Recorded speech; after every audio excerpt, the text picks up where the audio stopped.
baik. Bismillahirrahmanirrahim. Assalamualaikum warahmatullahi wabarakatuh.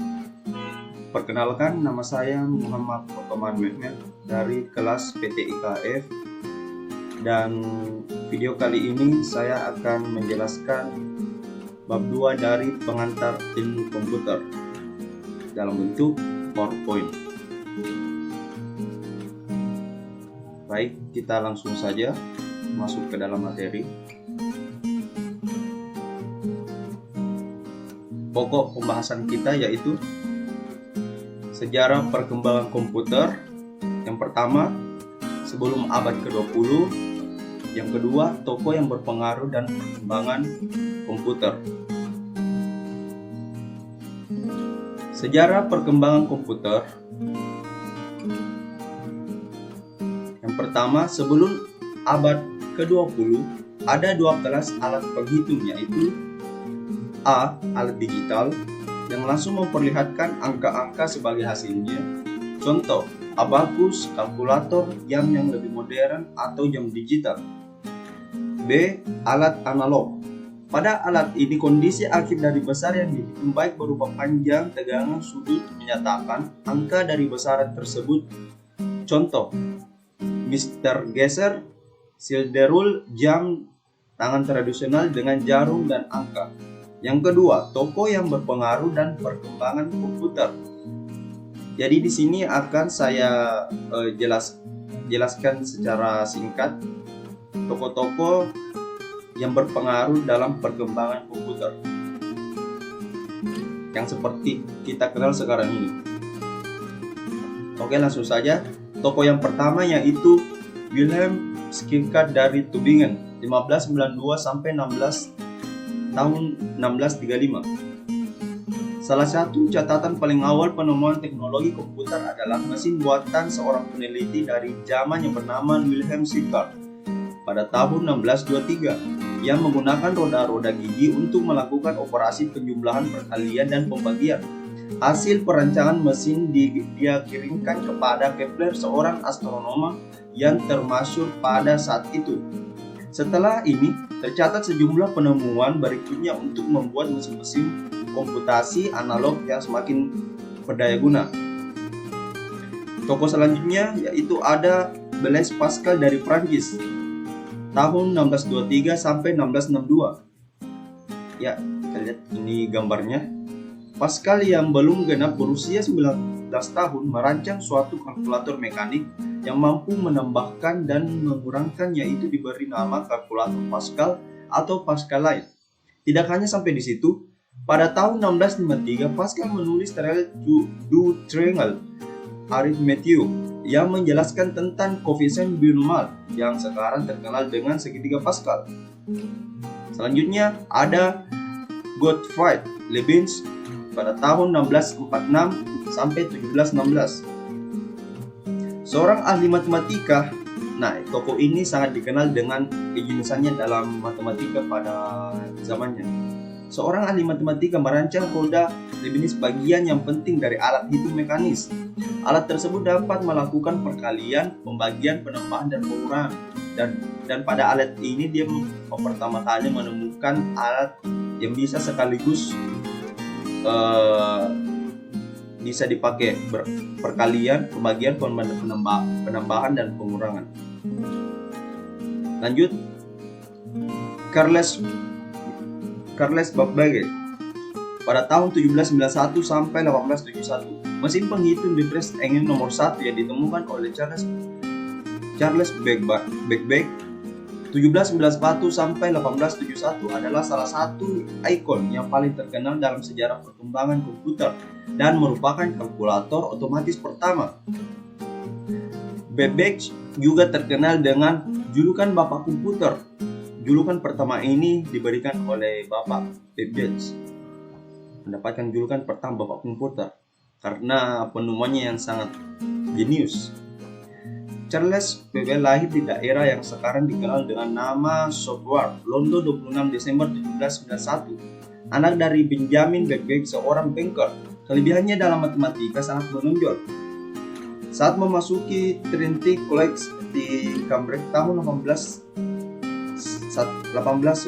tahun 1811 dia mendapati bahwa kemampuan matematikanya jauh lebih baik bahkan daripada tutornya sendiri.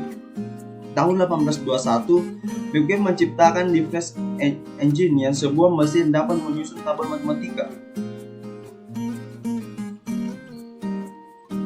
Yang selanjutnya Augusta Ada pada tahun 1816 sampai 1852. Ada Augusta 1815 sampai 1852, anak perempuan dari seniman Lord Byron yang merupakan anak pertama yang menulis perangkat lunak yang diterapkan pada Babbage Analytic Engine.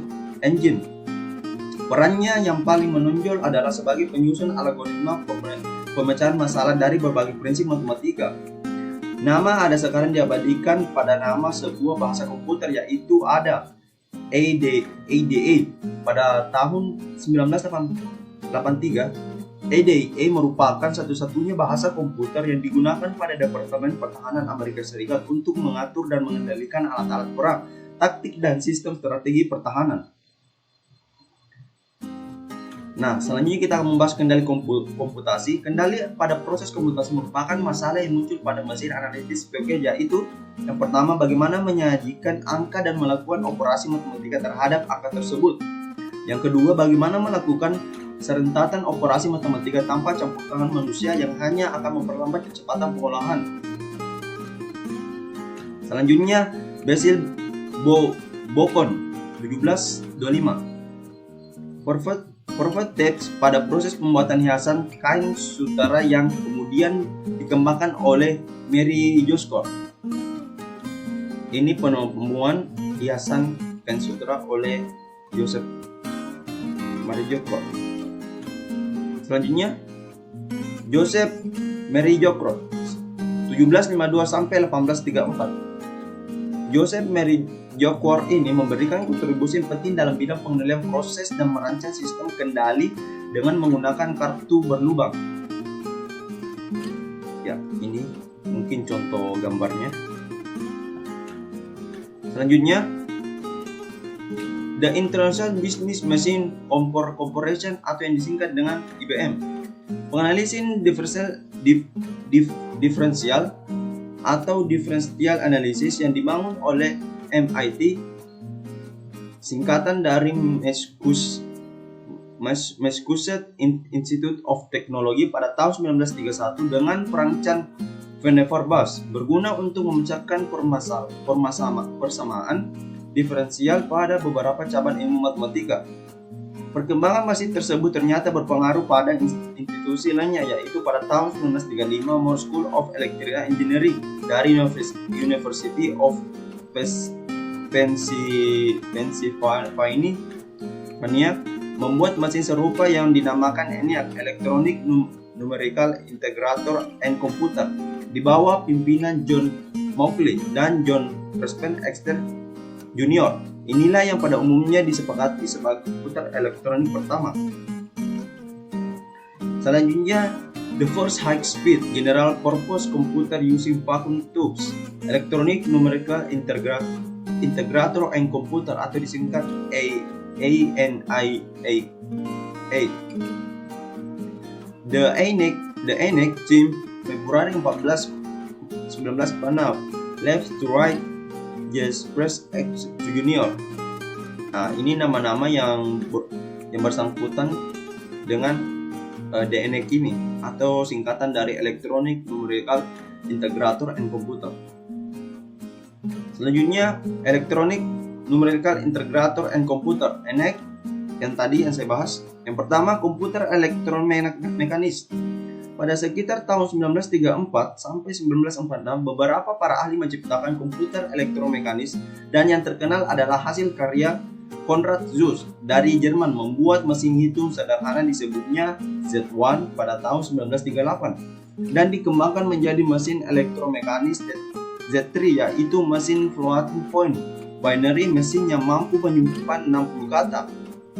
Word atau yang sering kita pakai sekarang itu Word.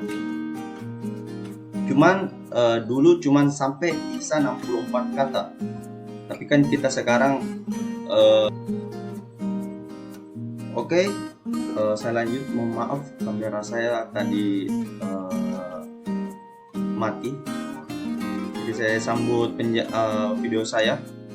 Dari Jerman membuat mesin sederhana disebutnya Z1 yang saya jelaskan tadi, yang hanya dapat menyimpan 60 kata. Selanjutnya Alan Turing. Nah, ini tokoh yang sangat berpengaruh dalam Perang Dunia Kedua. Alan Turing tahun 1912 sampai 1954. Sejarah pengembangan komputer kurang lengkap tanpa menonjolkan peran Alan Turing, karena beliau dianggap sebagai salah seorang bapak komputer modern.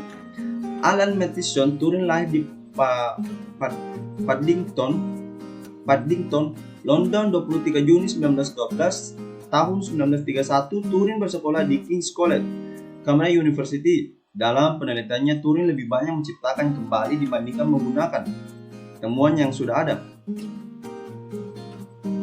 Selanjutnya, komputer generasi keempat.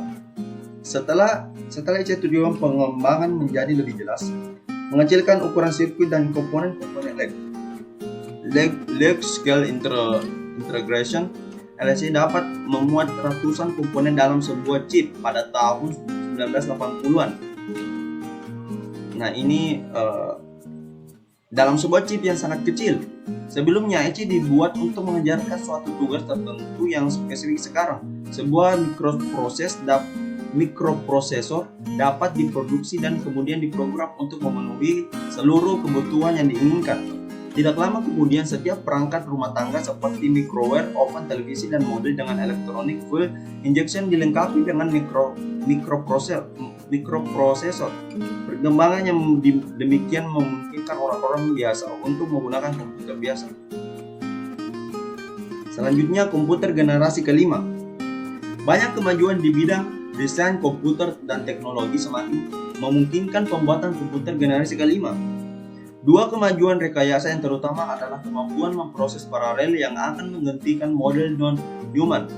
Model non-Neumann akan digantikan dengan sistem yang mampu mengkoordinasikan banyak CPU untuk bekerja secara serempak. Kemajuan lain adalah teknologi superkonduktor yang memungkinkan aliran elektrik tanpa ada hambatan apapun, yang nantinya dapat mempercepat kecepatan informasi. Jepang adalah negara yang terkenal dalam sosialisasi jargon dan proyek komputer generasi kelima. Lembaga ICOT atau disebut dengan Institute for New Computer Technology juga dibentuk untuk merealisasikannya. Banyak kabar yang menyatakan bahwa proyek ini telah gagal. Namun, beberapa informasi lain mengatakan bahwa kebersalian proyek komputer generasi kelima ini akan membawa perubahan baru paradigma komputerisasi di dunia. Dan yang terakhir, kinerja sebuah sistem komputer merupakan hasil proses dari seluruh komponen komputer yang melibatkan CPU, memori utama, memori sekunder, bus, peripheral. Dari segi perkembangan, program aplikasi pun sangat menakjubkan. Aplikasi desktop yang hampir dimiliki semua sistem komputer saat meliputi: yang pertama, pengolahan citra; yang kedua, pengenalan voice atau pembicaraan; yang ketiga, video conference; yang keempat, multimedia; yang kelima, transfer data. Seperti yang kita rasakan saat ini, kelima teknologi ini sudah sangat canggih, apalagi pada zaman teknologi sekarang kita ini, di mana-mana pasti kita akan menggunakan kelima dari bagian komputer atau laptop kita masing-masing. Baik, mungkin itu penjelasan singkat tentang sejarah perkembangan komputer dan tokoh-tokoh yang berpengaruh dalam sejarah tersebut. Sekian, terima kasih. Lebih kurangnya mohon dimaafkan. Assalamualaikum warahmatullahi wabarakatuh.